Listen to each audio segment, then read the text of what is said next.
அல்லாஹ் விபச்சாரத்தின் பக்கம் நெருங்காதீர்கள் என்று சொல்லி இருந்தால் எங்களில் பெரும்பாலான மக்கள் சொல்லுவார்கள், எங்களால் விபச்சாரம் செய்யாமல் இருக்க முடியாது என்று.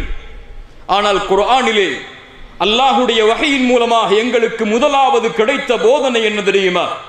குர்ஆனில் முஸ்ஹாஃபில் இப்போது அமைந்திருக்கக்கூடிய இறுதி சூறாக்கள், அந்த சூறாக்களில் அல்லாஹ் ரப்புல் ஆலமீன் சொர்க்கத்தை பற்றியும் நரகத்தை பற்றியும் எங்களுடைய உள்ளத்தில் அல்லாஹ் நினைவுபடுத்துவதற்காக அதிகமான வசனங்களை இறக்கினான். எப்போது எங்களுடைய உள்ளம் அந்த வசனங்களை கேட்டு இந்த மார்க்கத்தில் உறுதியானதோ அதற்கு பிறகுதான் அல்லாஹ் இறக்கினான் இது ஹலால் இது ஹராம் என்ற சட்டங்களை. ஆயிஷா ரலியல்லாஹு அன்ஹா என்ன சொல்லுகிறார்கள்? முதலாவதாகவே சட்டங்கள் இறங்கி இருந்தால் ஒருபோதும் எங்களால் செயல்படுத்தி இருக்க முடியாது. எங்களுடைய உள்ளம் சொர்க்கத்தை குறித்து நினைவு காட்டப்பட்டது, எங்களுடைய உள்ளம் நரகத்தை குறித்து நினைவு காட்டப்பட்டது.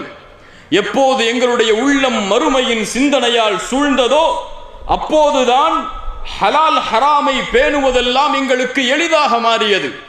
ஆம் கண்ணியத்துக்குரியவர்களே, இதுதான் நான் கேட்ட முதல் கேள்வியின் பதில்.